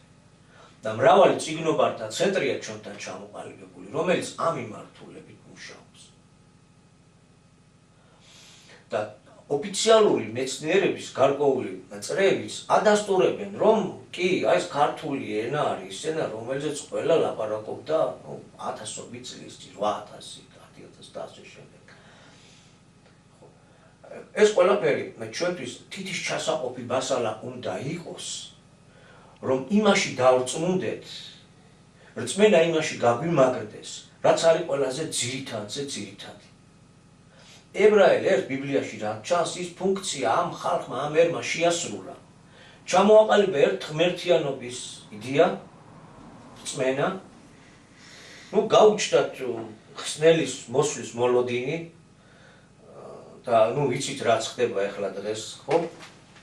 ეს კიდევ ცალკე გარჩევის საგანია. ამ ერმა გარკვეული წინამძღოლობაც გასწია, ძალიან ბევრ ხში. და აი აქამდე მოიყვანა სოფლიო საზოგადოებრივება და მთლიანად აქამდე მოვედით განვითარების უარყოფითი ხაზით, სადაც უნდა გადაწყდეს ჩვენი ყოფნა არ ყოფნის საკითხები. ამ ხალხმა კი მიაღწია ამ ხალხიდან გამოსულა სექტა, პატარა სექტა მიაღწია სოფლიო მმართველობის უმაღლეს წრეებს. თვითონ წარმოადგენენ ამ წრეს.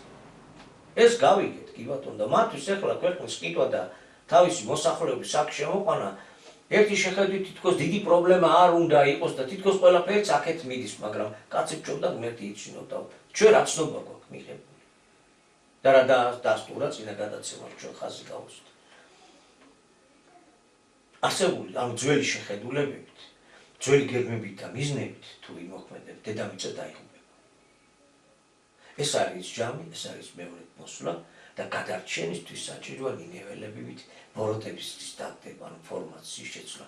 აი ეს ფუნქცია გვავალია. ანუ ყველაზე დიდი, სწორედ ეგაა, რომ დღევანდელმა ქართულმა გაიგოს რა ფუნქცია გვაკისრია მსოფლიოს წინაშე, საკუთარი თავის წინაშე, საკუთარი ქვეყნის წინაშე, საკუთარი მომავლის და მსოფლიო მომავლის წინაშე. აი ესა ყველაზე მნიშვნელოვანი. მე იქით ამაქვს ახლა წიგნობართა, ქართულ წიგნობართა წრეების მიმართ. კარგია რომ თქვენ თითის ჩასაყოფ მასალას თავისთავად ქმნით და ადასტურებთ, რომ ხო ცივილიზაცია მაგ აიდგა ფეხი და ატყარი აქ არის და რაღაც, მაგრამ თავარი რა არის? თუ კი კაცობრიობა კატასტროფის ზღვარზეა და გადარჩენის სამალი ბოროტების დაგდებაშია, ახსნილია და შეგიძლიათ კარგად გაეცნოთ მოკლე შინაარსის და მოკლეა ხოლმე უზარმაზარ შინაარსს ატარებს როდესაც ასწავლე რა. თქვენი პოზიცია ამ საკითხებთან, როდემდე უნდა იყოს ესე გაურკვეველი. არ მინდა ახლა ეს ძალიან შორს წაგვიყვას და დიდი თემაა, მაგრამ ის რაც 2000 წლის წინ ებრაელების ქვეყანაში ხდებოდა ფიზიკურად, ხო? დღეს მსგავსად ხდება მოსული სიტყვის მიმართ ჩვენი დამოკიდებულება. მსგავსება შეიმასთან, რაც ფიზიკურად ბოულილებულთან იყო. ვინ იყვნენ მისი მოპარეკრები და წიგნობრები და ფარისევლები იყვნენ. და დღეს ხო ეს ცხადზე უცხადეს რომ ბოროტების გზით მივდივართ. და აი 1,907,000 ადამიანის ხელმოწერაც ამ ბოროტების გზის დაგდებისთვისა. ინფორმაციურად როგორ და რანაირად და როგორ ჩავატიოთ თანამედროვე სამართლებრივ სივრცეში.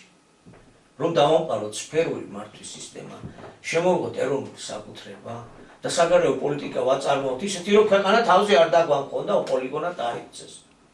აი წიგნობრულ ცენტრებს, რომლებიც ამ ძალიან კარგ თითის ჩასაყოფ მასალას გვაძლევთ. ხო, დასაბამისეულია კაურობა.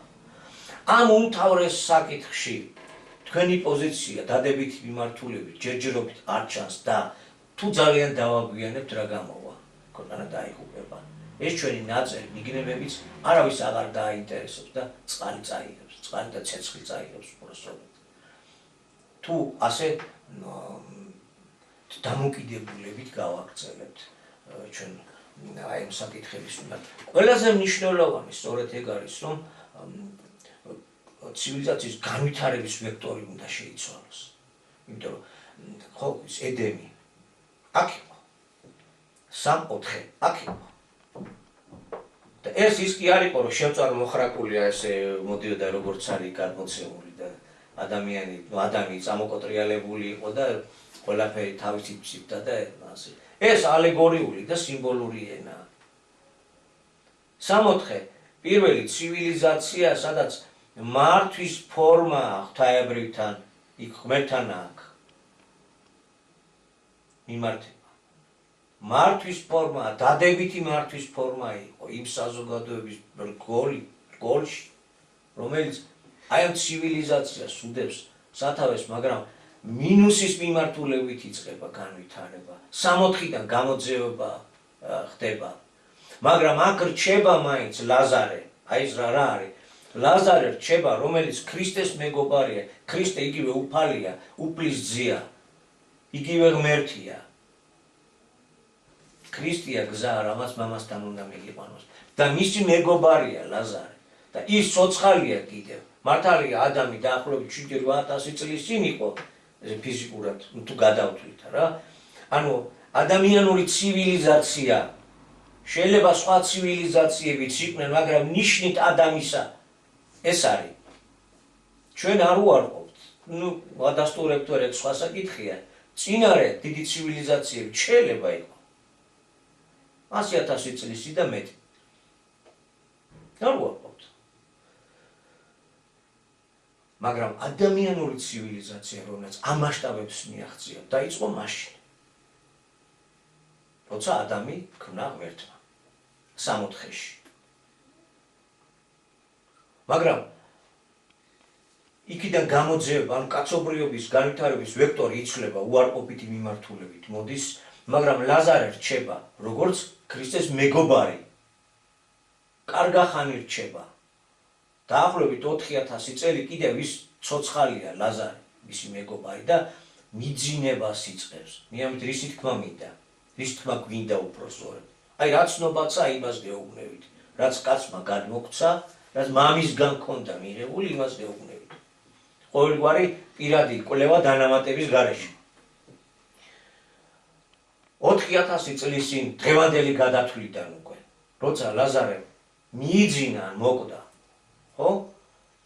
იმის მერე კიდევ 200 წელი გადის დაახლოებით და აი მერე იწყება ქალაქი ურიდან ურიების გამოსვლა, ამტომის გამოსვლა, რომელიც განსაკუთრებულ ფუნქციას იღებს, იმ ფუნქციას, რომ მრავალღმერთიანობად დაშლილი, მონათმფლობელობაში ჩაძირული, ძალუმრეობაში თან ეს ფორმირებასთან თანადროული პროცესი. კი.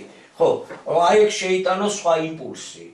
და მართლაც შეაქ ამ ხალხს თავისი ისტორიით ეს იმპულსი და ის იერუსალიმი, ფიზიკური იერუსალიმი ხდება სამი დიდი რელიგიის ცენტრი, სამშობლო. 8 წელი უზარმაზარია. მაგრამ დანარჩენი 4000 წელი ლაზარე დაძინებულია და ეხლა მოვიდა მისი გავიძების დრო.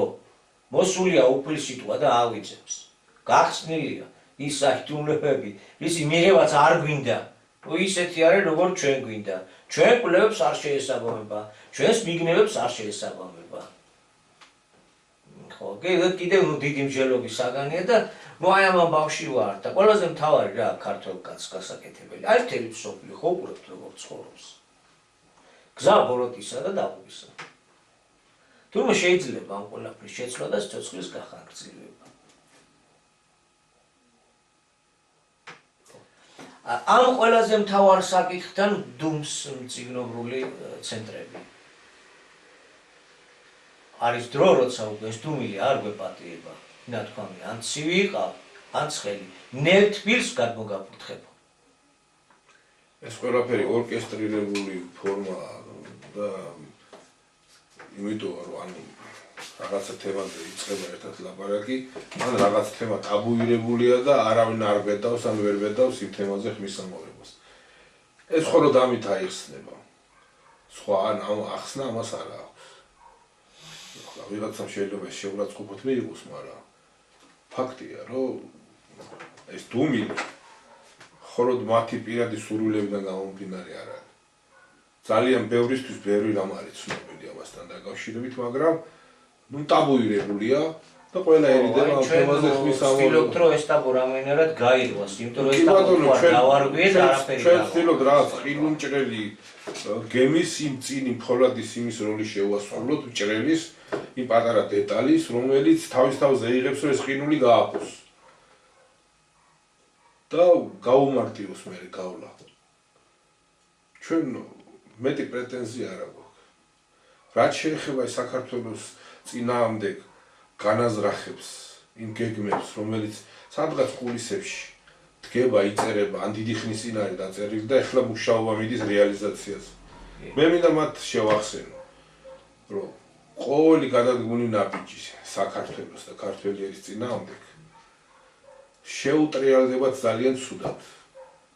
და ეს არ არის ფანტასტიკა. ეს არ არის გამოგონილი რაღაც, ეს რეალობაა.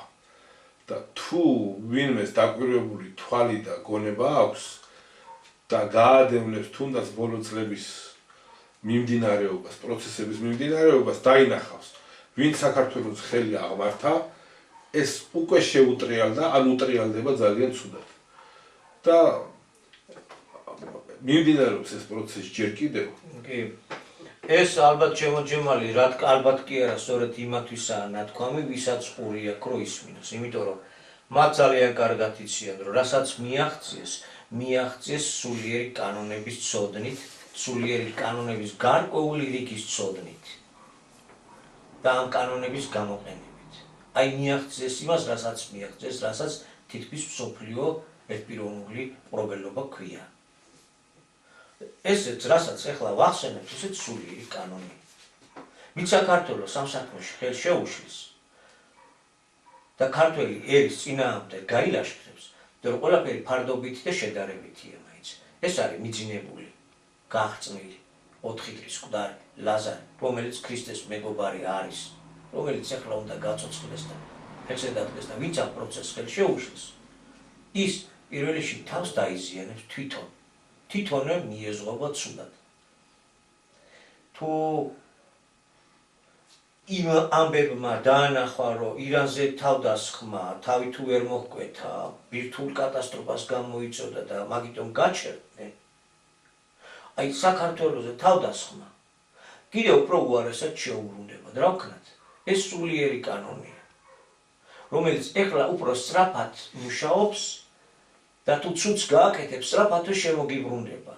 ეს ვისაც ყური აქვს, იმან რომ გაიგოს და იმან ისმინოს. და ისევ მაგ ბატონების გასაგონად კიდევ ერთხელ ის, რომ საქართველოს ოფიციალურად ესე მოიხსენიებს, რადგან საგარეო საქმეთა სამინისტრო, ეს ოფიციალური სტრუქტურა და მის მიერ გაკეთებული განცხადება თუ თითეული გადადგმული ნაბიჯი, ეს სახელმწიფოს პოზიციას გამოხატავს.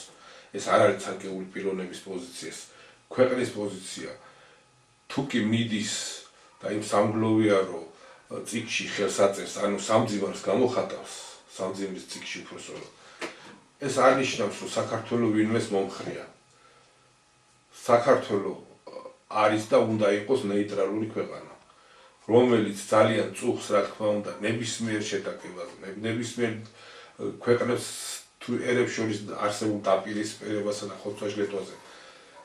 და თუ კი ჩვენ ხელთ რამეა, ჩვენ ხელთ ბევრი არაფერია, მაგრამ ჩვენ შევეცდებით, რომ შუამავლის როლი ვითამაშოთ და მათ შორის ეს ომი არ გადაიზარდოს კიდევ უფრო მასშტაბურში, მაგრამ ჩვენი ეს სამძიმარი არ ნიშნავს არავის მიმართ მხარდაჭერას და არ ნიშნავს იმას, რომ ჩვენ ამ შემთხვევაში მხარეს წარმოვადგენთ.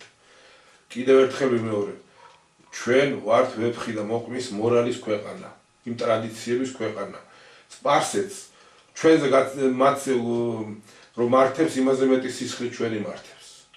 მაგრამ ისევ და ისევ ვიხსენებ, დედა მიდის თავისი შვილის მკვლელის დედასთან და სამძიმარს უცხადებს იმ ტრაგედიის გამო. კი, ჩვენ ჯემალი, აი სწორი მიმართულებით შემოგაქვს, რომ ჯერ ერთი რო ავთვალოთ, ჩვენ ვართ სწორედ აი მორალის მატარებელი ერის წარმომადგენლობა. აქ არ არის შურის გება და რაღაც სამშობლოს არ ვისწავართმევთო და შეგვეცილებო და ვეფხვით, რომ იქნებ ჩვენზე ცხარეცრებ, ჩემზე ცხარეცრებული ტირისო და ეს სხვა რაღაცა. ვაჟას ილიას და იმის ამ ძალიან მაღალ მორალური სულიერი საფუძვლები არის ჩალაგებული ქართლში. ეხლა დრო რამდენად მოგცემს ამისი განხილვის უფლებას და საშუალებას დავით იქნება გითხრა. ჯობს რომ დასასრულისკენ იმიტომ რომ აქ ირანთან ჩვენი მიმართება დღევანდელ ვითარებაში რა ხდება და ესეთ გარკვეულ ახსნა განმარტებას იტყავს, გაკეთდა განცხადებები. ხელისუფლებამაც გააკეთა თავის სიტყვა თქვა.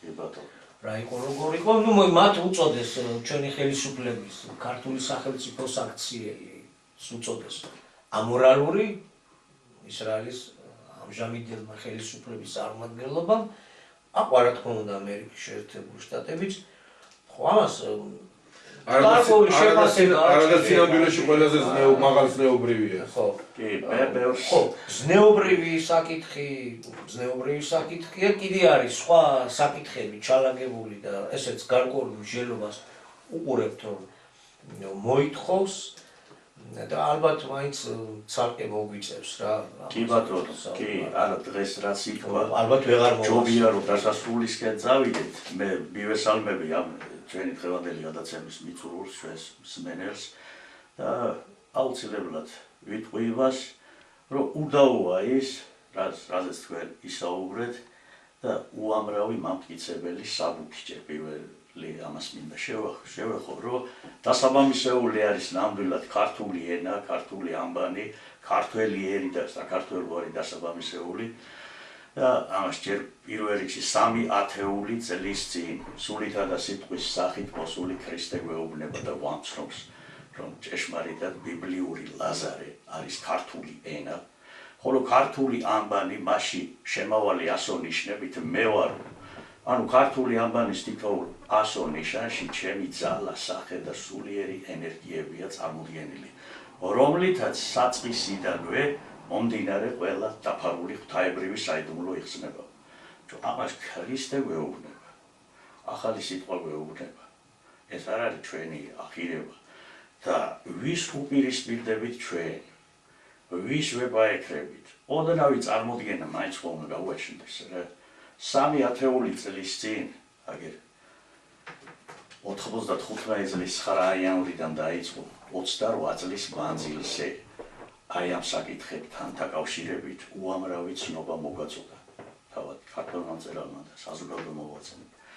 ერთადერთმა ნუგეშის მცემელმა ბატონმა აკაკი ჯორჯაძემ და არა მარტო ეს საკითხები, კიდევ ის რომ რა არის აი დედამიწის გაჭირვება, რატოა ამ გაჭირვებაში ვინ არიან, ამის უკან ვინ დგას, იმათი გეგმები გამოიტანა ერთადერთმა ამ ადამიანმა და დაწვრილებით გაგვაცნო მთელი ის 24 ოქმი, რითაც ამ სოფლიო მმართველ კლანს ყავს დაპყრობილი მთელი სოფლიო. თითქმის რა ძალიან ცოტა და ძალიან მცირე ეს როგორ და რანაირად იქნება ეს სხვა საკითხია. და ის ერთ-ერთი ოქმი რას გვეუბნება რომ მიტოვებული ნივთის მსგავსიაო გოის ქონებაო მათი ოქმი და მისი ჭეშმარიტი მფლობელი ებრაელი არისო. ჭეშმარიტი პატრონი, რომელიც პირველი მიიტაცებს მასო და ზუსტად აი ეს ხორციელდება დღეს საქართველოში. ყველანაირად ცდილობენ, რომ ჩვენ დაგვაკარგინონ იმაზე იმისი რწმენა, რომ ჩვენ კი არა ვართ აქ პირველი ებრაელები ყოფილან. ჩვენ ახლა ერზე არა გვაქვს რა საუბარი. ძალიან დიდ პატივს ავცემთ ამ ერს. ძალიან პატივს მივაგებთ. მაგრამ სიმართლე უნდა ითქვას, კაცო, სიმართლე თვალის სინათლე უნდა თქვა, აი ესე არ არის.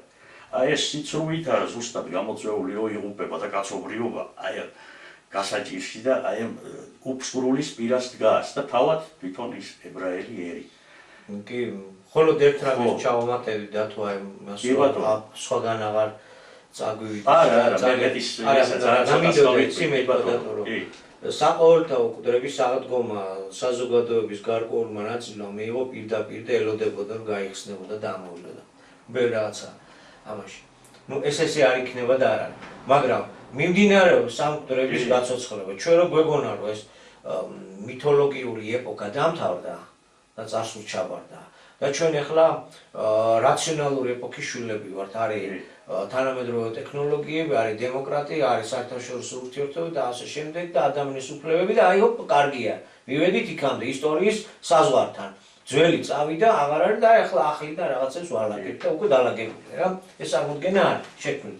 მაგრამ სინამდვილეში მსოფლიო პოლიტიკას დღეს რაც არ მართავს და რაც ფორმაცია ხელს უწყობს თავისთავად ცხადია, მაგრამ შიდა მდინარეები რაც არის კიდე და რაზეც არის აგებული ეს ირაციონალური მხარე არის ის რომ ჩვენ რო გვეგონა რომ დავიწყებულია და აღარ არის ყდარია ასე ვთქვათ ძველი მითოსური შეხედულებები და ამ მითოში ჩადებული რაღაცეები დღეს ეგაა ყველაზე ქმედი თუნარიანი იმიტომ რომ ებრაელის მიაჩნია რომ აბრაამის შვილი რო არის ნაწილზეა ლაპარაკი კი ბატონო არაკანონიერი შვილია დანარჩენი არაბობა და დანარჩენი არაბობა დაბლადგა ეს კანონიერი და მაღლადგა მითოსურად და ეს მისტერიულად რომ წარმოედგინა და რომ ესწრაფოდა რომ მოშიახი მოვა და გინდა თუ არა მესამე ტაძარში და დიდი ისრაელი უნდა შეხვდეს და მთელი ამბებია რა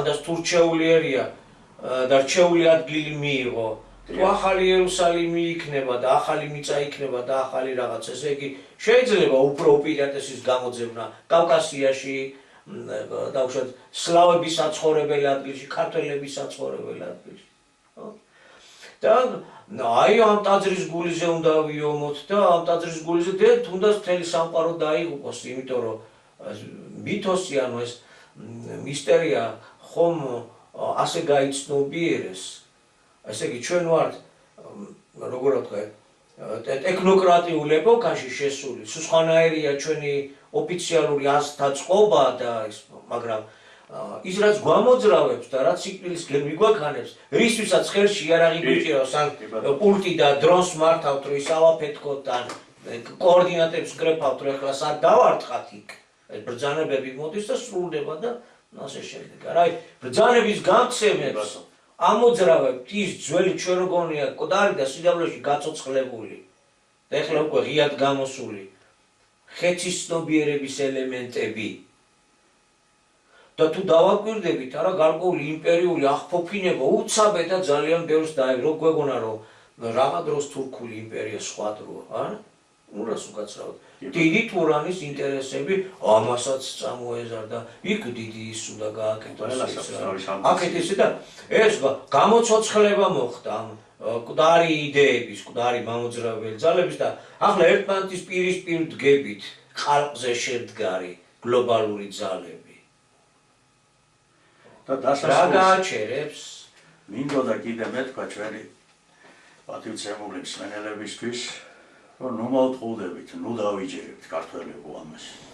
იქნებიან ესეთები კიდევ, ამაზე ადრეს იყო საუბარი, ბატონმა აგაგიმ ძალიან ბევრჯერ გითხრა, რომ ეს ცრუ წინასწარმეტყველი იქნებოდა, მეცნიერი იქნებოდა თუ მწიგნობარი, ეს შემთხვევით არ ხდება. ისინი ზუსტად იქიდან მოქმედებენ. თავისი თავით და თავისი გადაწყვეტილებებით, მათ გარეშე, სოფლიო მმართველი კლანის გარეშე ეს არ ხდება. მათგან ხდება მათი გეგმის შემადგენელი ნაწილია და თუ ჩვენ ჭეშმარიტებას დავშორდებით და აი ამებს დაუჯერებთ, აი ესეთ ნაბოდვარებს, ბოდიში უკაცრავად, ცოტა ხანში ჩვენ საქართველოს და ჩვენ ენას კი არა, საკუთარ სახელებს და გვარებს დაგვაკარგინებენ და იმაზე რწმენას, რომ ვინა ვართ და საიდან მოვდივართ. და ნუ მოვტყუდებით, აი ჭეშმარიტებას რაც არის მოცემული, რაზეც ისაუბრეს მეგობრებმა და რაზეც ქონი არაერთხელ საუბარი, რაც აგერ დავითოვა ბატონმა აგაკიმ კოსმოსიდან მიღებული ცნობა და თან გვეუბნებოდა ჩემი არაფერი არ არის და ჩემით არაფერს არ ვსაუბრობო. აი ეს რაზეც ქონდა დღეს საუბარი, ნეიტრალიტეტი, განსაკუთრებული სტატუსით, რომელიც არის გადამრჩენელი არა მარტო ჩვენი ქართველების და საქართველოს, არამედ ნებისმიერი ქვეყნის და ნებისმიერი ერის.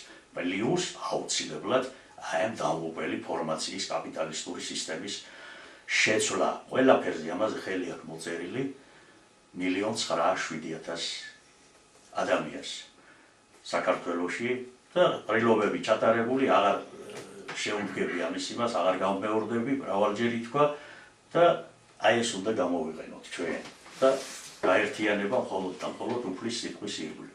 ბოლოსკენ წავიდეთ დასასრულისკენ უკვე.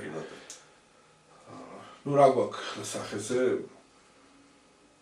საქართველოსთან ვერ გაუხსნეს მეორე ფრონტი თავის დროს და დღემდე ხდება ეს ცნობები და რადგან ამ ხელისუფლების ხელში ეს მიუღწევ ამოცანა დარჩა დღემდე მიმდინარეობს საქართველოში ხელისუფლების შეცვლის მცდელობები. ეს ყოველდღიური რუტინად იქცა ეს მოძრაობა, მიტინგები, გამოსვლები, არეულობები, ქვეყნის დესტაბილიზაციის მცდელობები. ვერ გადაატრიალეს ირანში ხელისუფლება და იქ ვერ მოიპოვეს თავისი გავლენა. რუსეთის მოკავშირე ვერ შემოუტრიალეს და მტრად ვერ უქციეს მოწინააღმდეგით და დაიწყო ხელახალი მცდელობა. აი გამოიკვეთა კონტურები, რომ კავკასიაში ხელი არა აფთაღებული მათ დიდ არეულობაზე, დიდ დაპირისპირებაზე და უკვე დაიწყეს რუსეთ-აზერბაიჯანის შორის ურთიერთობის გამწვავება. ერთი შეხედვით აქ არაბუნებრივი არაფერი არ ხდება. გარკვეული კრიმინალების აყვანის ოპერაცია ჩატარდა და არ ვიცი ხი წინააღმდეგობის გაწევის მომენტში იყო თუ როგორც იყო, იქ ორი აზერბაიჯანელი ეროვნული წარმომავლობის პიროვნება დაიღო.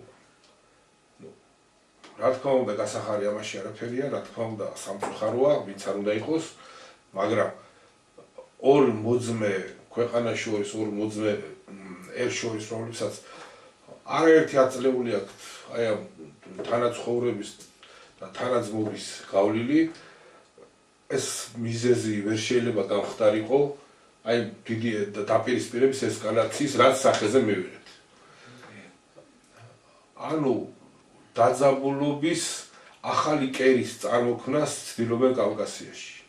ეს არის მიმართულება, ეს არის ტენდენცია, რომ აი ამ ცხოვრების წესით, აი ამ მიმდინარეობით, რომელიც დაღუპვისკენ არის მიმართული, როგორც უფლის სიტყვა, მოსული სიტყვა გვეუბნება, აი ამ პირობებში კაცობრიობას, მსოფლიოს, თუნდა აღებული ჩვენ რეგიონს, მშვიდობა არ ექნება და ვერ ეღირსება. მუდმივად ბეწვის ხიდზე გვიწევს გავლა და ეს ბეწვის ხიდი სად და როდის, რა პირობებში ჩაწყდება, ეს არავინ არ იცის. გამოსავალი ამ ყველაფრიდან არის ერთადერთი, ეს მილიონჯერ გვიტყვია და არც მილიონ მეერთედ გვეზარება ამის გამეორება, იმიტომ რომ ეს არის რეალური გზა ხსნის და გადარჩენის. უფლის სიტყვის შესაბამისად ცვლილებების განხორციელებაში, როგორც ქვეყნის საგარეო ვექტორების და პოლიტიკის შერჩევაში, ასევე ქვეყნის შიგნით ფორმაციის, წესწყობილების, ცხოვრების წესის, კონსტიტუციის, კანონთა თელი წყების შეცვლაშია გადარჩენა. და ვინც არ ახართ უკვე ჩამოყალიბებული მხარე, არ ახართ განწყობილი წინასწარ იმისთვის, რომ უარყოფთ და დაუპირისპირდეთ ამ ყველაფერს. და ვინც მართლა ხართ ძიებაში, ქვეყნის, ერის და დედამიწის გადარჩენისკენ, ხართ მიმართული, ძალიან გთხოვთ, ალბათ უნდა გიღებდეთ რამოდენიმე საათი, გამოყავით ეს რამოდენიმე საათი. გადავლეთ, წაიკითხეთ რამოდენიმე ნაწერი მაინც ბატონი აკაკის იმ ნაწერებიდან, გამოცემული ლიტერატურიდან. მოусმინეთ გადაცემებს. ეს რა თქმა უნდა, ზღვაში წვეთი კი არა, ოკეანეში წვეთიც არ იქნება, მაგრამ გონიერი ადამიანისთვის თუნდაც ყველაფერი და ბევრი რამე ვერ გაიგოს, ის მაინც იქნება გასაგები და მისახვედრი, რომ ადამიანურ გონებას ამის გამოგონება და შექმნა არ შეეძლო. რომ ეს მართლაც რაღაც განსაკუთრებულს უკავშირდება, რაღაცა განსხვავებულს უკავშირდება, რაღაც კოსმოსს უკავშირდება, რომ ეს არ არის და ვერ იქნებოდა ადამიანური ტვინის და გონების პროდუქტი. აი ეს მინდოდა ბოლოსკენ მეთქვა, მინდა დაგეშვიდობათ, მადლობა მინდა მოგახსენოთ ყურადღებისთვის, მოსმენისთვის, მომავალ შეხვედრამდე. მადლობთ ყურადღებისთვის. მომავალ შეხვედრამდე. რამდენად დალაგებულად ვახერხებთ ეს მეორე საკითხია, ჩვენ ცდილობას არ ვაკლებთ, ველოდებით არს იმასაც, რომელიც უფრო უკეთესად გადმოსცემს ამ უმნიშვნელოვან საკითხებს. ასე რომ მე წაღარ ვახსენე კახა ჩვენი მყიდუმჭრელის იმ ერთი დეტალის როლი გვაქვს ამ შემთხვევაში, როდესაც ეს ყინულის გარღვევა უნდა მოხდეს. ვცდილობთ მაინც კი, ბატონო. რომ ეს როლი კი შევასრულოთ. ბატონო, ვცდილობთ ეს ფუნქცია შევასრულოთ, არ დავაღალატოთ ყოველ შემთხვევაში. მადლობთ ყურადღებისთვის. მომავალ შეხვედრაზე. უკეთესი მომავლის იმედით.